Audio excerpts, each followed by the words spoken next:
Jadi percampuran dari filsuf, kemudian seseorang yang logis sama seseorang yang apa? Mengangkat harkat dan martabat keluarga. Apa sih kertas itu? Sangat mempengaruhi kehidupan manusia. Dengan apa? Kok bukan anu sih yang pengaruhi kehidupan manusia pertama awal ya? Kok bukan kipas angin lah, kayak bukan asbak lah, kayak begitu. Tapi kan kebanyakan kertas. Tidak, karena memang fungsinya penting kertas. Bagaimana kira-kira? Jadi kertas itu kan dia bisa menuangkan dan menyimpan tulisan-tulisan. Katakanlah ilmu-ilmu pengetahuan. Jadi kebanyakan itu melalui kertas. Walaupun pengarangnya sudah meninggal, dia tetap tersimpan. Bisa sampai puluhan bahkan ratusan tahun. Ada juga yang ribuan tahun bahkan.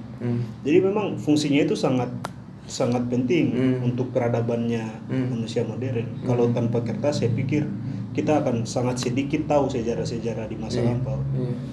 Mungkin seperti itu.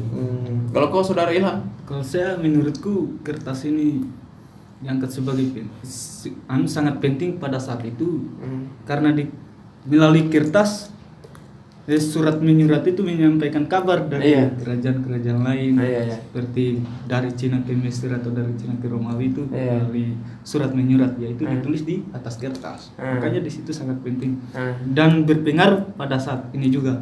Kertas itu sangat penting juga dan tidak bisa digantikan seperti digital. Tidak bisa.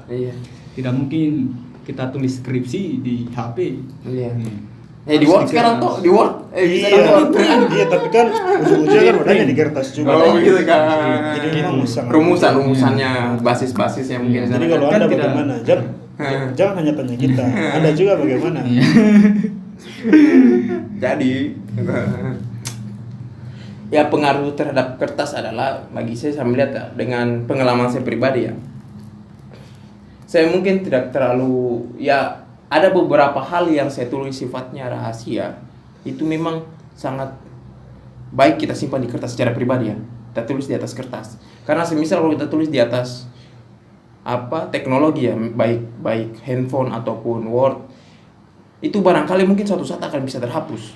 Karena kan ketika perubahan data semisal kayak semisal kita mau install ulang, jangan sampai datanya terhapus kayak begitu kan. Kemudian HP kita install ulang, kita upgrade, bisa jadi datanya terhapus atau mungkin bisa diretas. Iya, jadi kan bagi saya posisi kertas itu tidak bisa tergantikan dengan teknologi manapun. Dalam segi pengetahuan manusia ataupun dalam segi upaya untuk memberikan karya atau upaya untuk melakukan karya, tidak bisa terganti.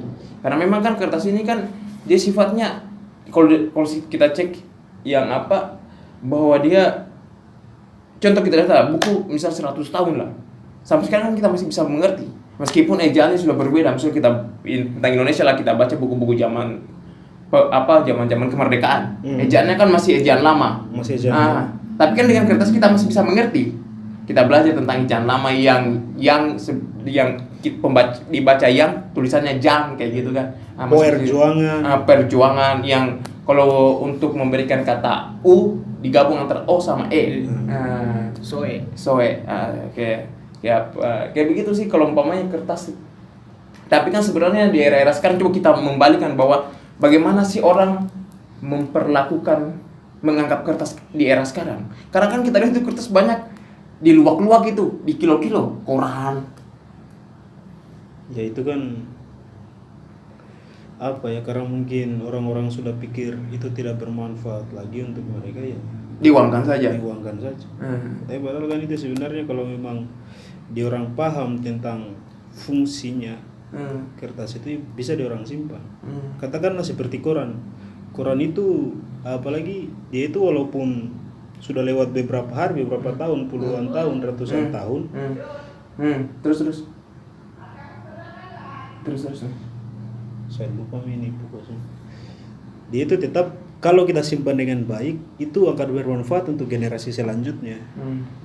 Katakanlah, jadi makanya kertas itu dia kalau kamu paham fungsinya, kamu simpan, itu bisa jadi ilmu pengetahuan untuk orang-orang di generasi selanjutnya. Kalau saya berpikirnya seperti itu.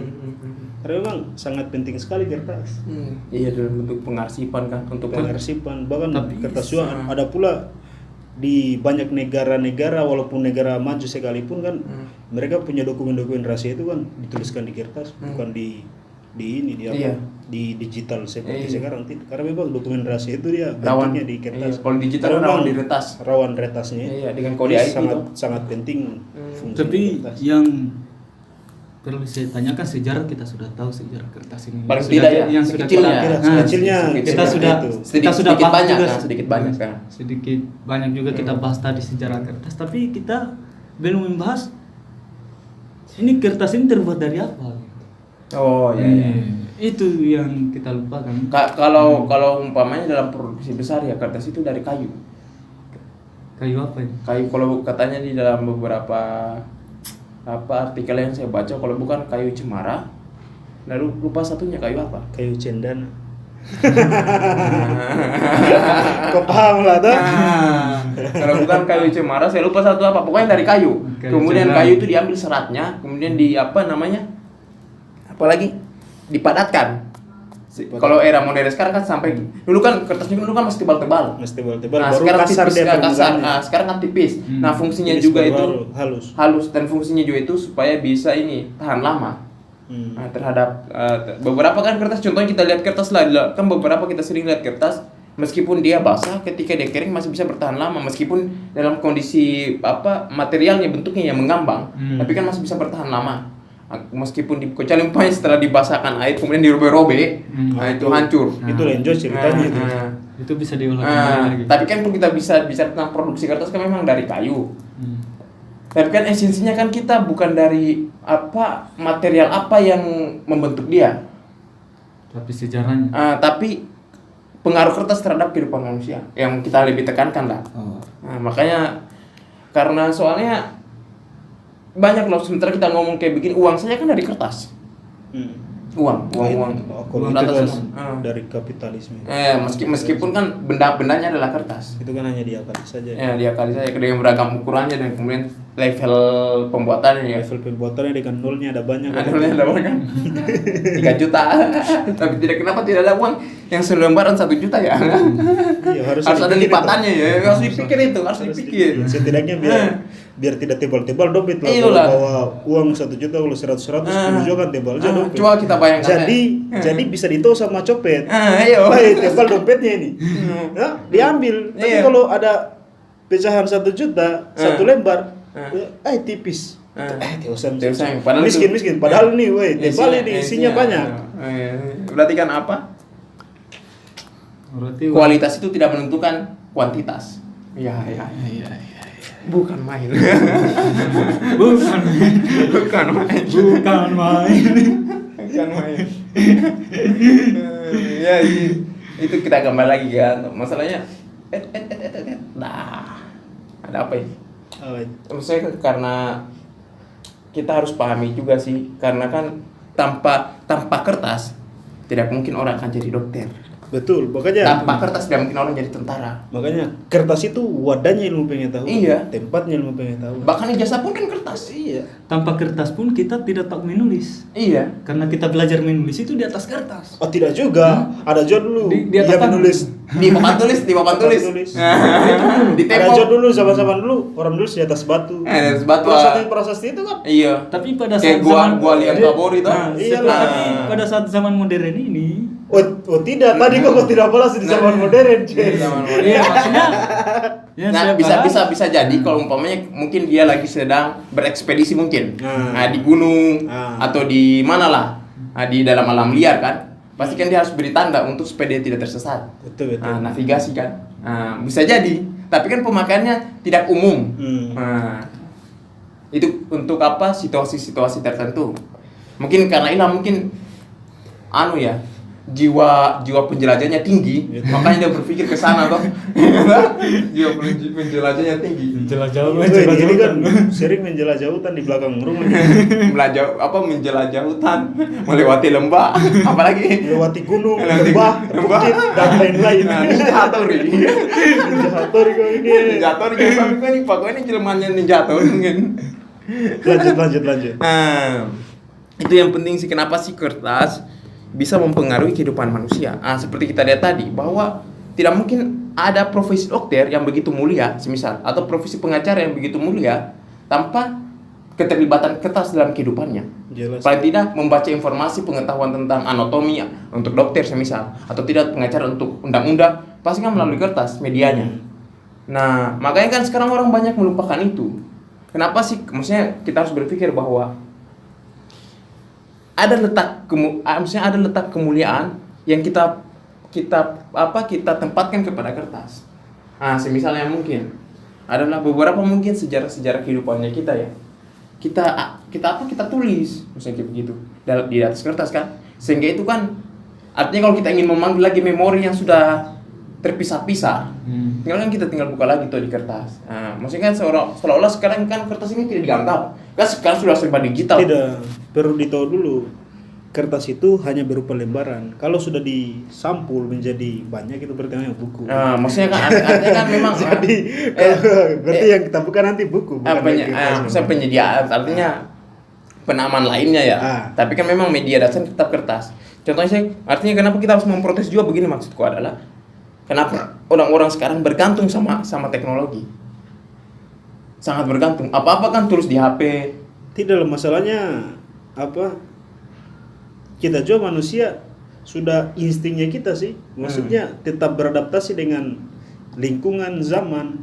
Jadi secanggih apapun zaman berkembang, kita tetap bisa menyesuaikan diri, berkembang dengan zaman adaptif. tersebut. Beradaptasi begitu. Tapi kan meski memang kita perlu beradaptasi. Itu instingnya manusia sih, kalau saya rasa seperti itu sih. Artinya memang proses budaya yang terjadi ya. Tapi kan meskipun kita adaptif terhadap situasi zaman sekarang ya, tapi kan kebanyakan dari beberapa lah, tidak semuanya tuh, sebagian orang sudah melupakan keterlibatan kertas misal. Contohnya saya begini, orang kan kemana-mana yang penting ada HP deh, ada laptop deh.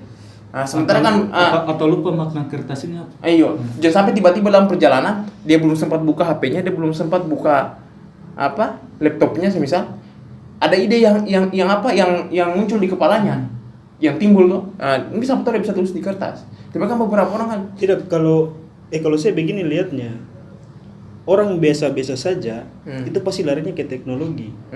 Tapi kalau kau cari orang-orang yang cerdas, jenius, itu tidak pernah jauh dari kertas, buku. Itu betul saja sih. Maksudnya kita bisa pilih lah persoalan orang yang memang hidupnya sudah beradaptasi tapi tidak bisa menyesuaikan diri dengan kehidupan yang betapa pentingnya kertas ini. Tapi kalau orang-orang cerdas, orang-orang jenius, itu hidupnya tidak akan jauh dari kertas, buku, karena mereka hidup dengan itu.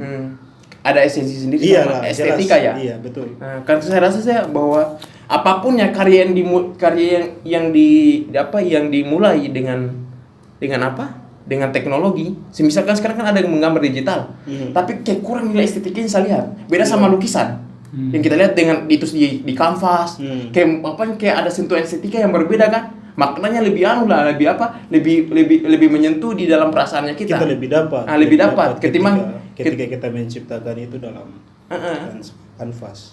Kan Bapak kan juga jago lukis juga tuh. Tidak sih, hanya pintar coret-coret. Bukan pintar lukis tapi pintar gambar juga. Ya